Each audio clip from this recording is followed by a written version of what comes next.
साथियों नमस्कार। आज काफ़ी समय के बाद मैं ये वीडियो डाल रहा हूँ।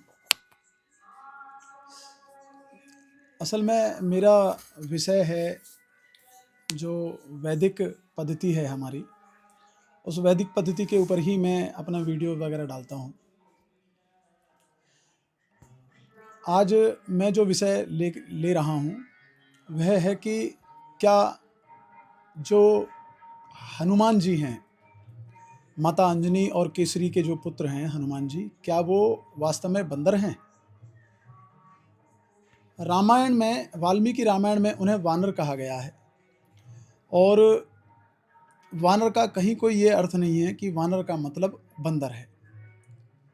यह जो अपभ्रंश जोड़ा गया है, यह जो तुलसीदास रचित जो रामचरितमानस है उसके अंदर वानर को बंदर माना गया है। वास्तव में वानर का जो अर्थ है वो है वन नर, अर्थात वन में रहने वाले नरों को ही वानर कहा गया। और श्री रामचंद्र जी की अपने भ्राता के लक्ष्मण जी के साथ जहाँ हनुमान जी से मुलाकात बताई जाती है वो बताते हैं किष्किंधा की तरफ। ये लगभग जो वनी क्षेत्र है किष्किंधा उड़ीसा की तरफ, ये सारा वन क्षेत्र है और वहाँ वन में रहने वाले जो भील थे, जो वन में रहने वाले जो मानव थे, उन्हें वानर कहा गया है। वो कहीं कोई बंदर नहीं थे और ना ही उनकी पूंछ थी। यह भी झूठ बताया गया है कि हनुमान जी की पूंछ थी। असल में उनकी पूंछ नहीं थी, उनकी पूंछ थी। अर्थात वो इतने बड़े विद्वान थे कि उनकी हर जगह पूंछ होती थी, परंतु घिसते घिसते जिस प्रकार नेहरू जी ने धारा 370 के लिए कह दिया था कि ये 370 जो लागू की गई है कश्मीर में, हालांकि सरदार पटेल जी ने तो मना किया था कि इस 370 को लागू मत करो, इससे किसी का भी भला होने वाला नहीं है, लेकिन नेहरू ने कहा कि नहीं, ये तो 370 है, ये धारा ये घिसते घिसते ख़त्म हो जाएगी एक दिन। परंतु वो घिसते घिसते ख़त्म नहीं हुई और मजबूत हो गई। जैसे हमारे देश के यशस्वी प्रधानमंत्री माननीय मोदी जी ने अब ख़त्म कर दिया है उस धारा 370 को कश्मीर से। उसी तरह जो हनुमान जी की जो पूँछ थी, उसे कालांतर में पूँछ को ही पूँछ बना दिया। असल में उनकी पूँछ थी, हर जगह उनकी पूँछ हुआ करती थी। वो इतने बड़े विद्वान थे, वेदों के ज्ञाता थे। तो हनुमान जी सबसे पहली बात तो बंदर नहीं थे, वो वानर थे, वानर प्रजाति है, और उनके पूँछ भी नहीं थी, उनकी पूँछ थी। तीसरा एक और विषय आता है कि क्या हनुमान जी उड़ते थे? नहीं, हनुमान जी नहीं उड़ते थे, क्योंकि मनुष्य के लिए उड़ पाना संभव नहीं है। हालांकि किसी विमान के द्वारा हम उड़ सकते हैं। आज पूरे विश्व भर में वायुयान जो चल रहे हैं, हवाई जहाज़, हेलीकॉप्टर, पैराशूट वगैरह, इनसे हम उड़ सकते हैं, परंतु मनुष्य जीव के लिए बगैर किसी अन्य साधन के उड़ पाना बिल्कुल मुश्किल है, नामुमकिन है। तो जब आप नामुमकिन है तो उस समय भी नहीं उड़ते होंगे। उनके खुद के हो सकते हैं प्राइवेट जेट हों उस समय के। भाई जब पुष्पक विमान था तो हो सकता है कि लोगों पर अपने अपने विमान भी हों, तो हनुमान जी हो सकता है अपने विमान से उड़ते होंगे, लेकिन स्वतः नहीं उड़ते थे, वायु वेग से नहीं उड़ते थे वो। और जब वो उड़ते नहीं थे तो फिर हनुमान जी लंका पार पहुँचे कैसे, समुद्र पार करके?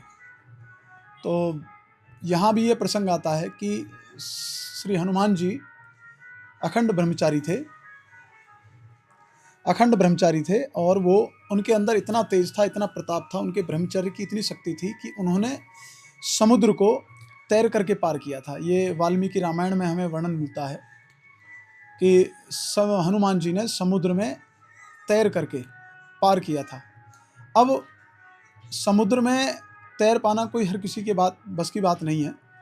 आदमी नहर के अंदर इस नहर से उधर की तरफ पार जाने में, 100 मीटर तैर पाने में भी सांसें फूल जाती हैं, और अधिक देर तक तैरने के लिए या अधिक देर तक दौड़ लगाने के लिए, भागने के लिए हमें बहुत ही सामर्थ्य की आवश्यकता होती है, बहुत ही बुद्धिबल की आवश्यकता होती है, बहुत ही ज़्यादा स्टेमिना जिसे हमने कहा है ऊर्जा शक्ति की आवश्यकता होती है, तो वह ऊर्जा शक्ति आती है ब्रह्मचर्य से।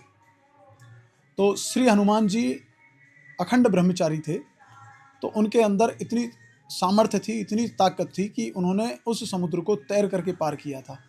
वरना हनुमान जी उड़ के जा रहे हैं, और जो रामायण के अंदर जो रावण है उसे तो इतना बड़ा मूर्ख बताया गया है, बताया नहीं, दिखाया गया है। किसी भी रामायण में मैं मूर्ख नहीं कहूँगा। जो टीवी पे जो रामायण आई है उसमें तो इतना मूर्ख दिखाया गया कि हनुमान जी मतलब हवा में उड़ के वहाँ पहुँच गए। तो जो एक तरह से इतना बड़ा राजा, अजय राजा है, लंका का राजा रावण, वो उसकी सेना भला इतनी मूर्ख होगी कि किसी भी आते हुए जीव को वो देख भी ना सके। वहाँ एक लंकिनी नाम की एक राक्षसी को उन्होंने खड़ा कर रखा था। वो असल में लंकिनी नहीं थी, उसे उस समय का रेडार सिस्टम कह सकते हैं, कि जो कोई भी वायु मार्ग से यदि आए तो उसकी नज़रों से नहीं बच सकता था।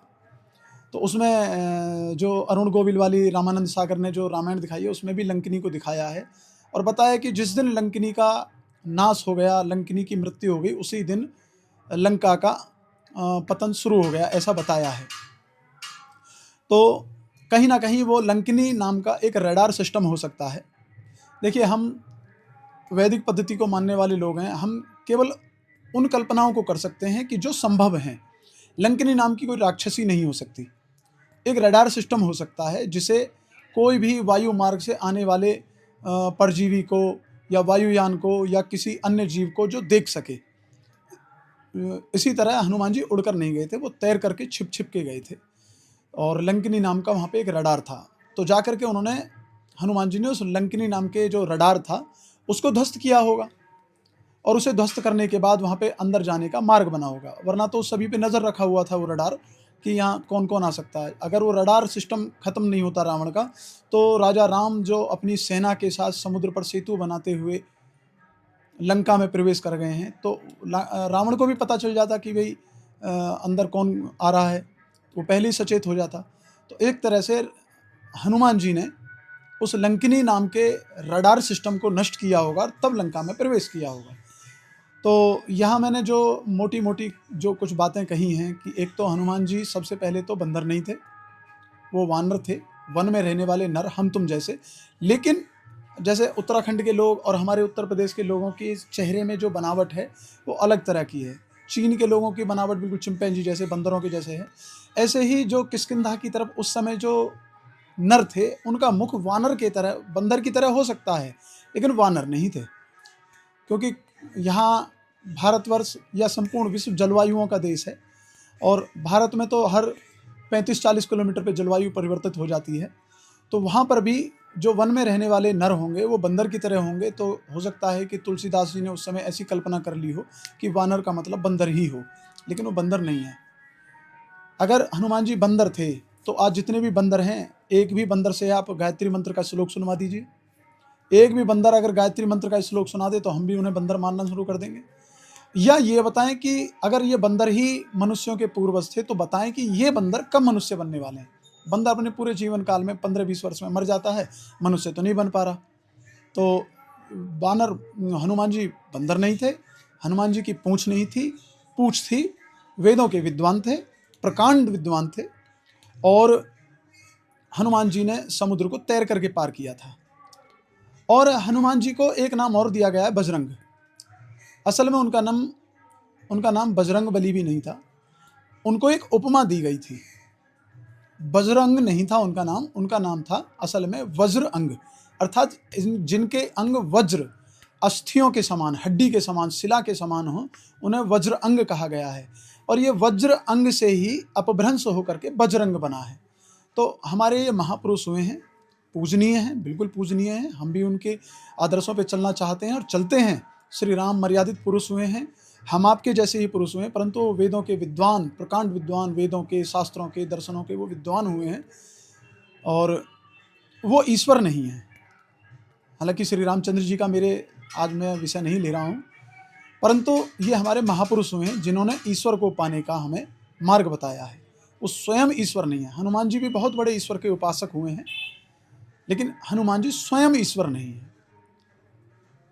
इति मेरा ये आज का जो विषय था ये मेरा पूरा हुआ। ओम शांति।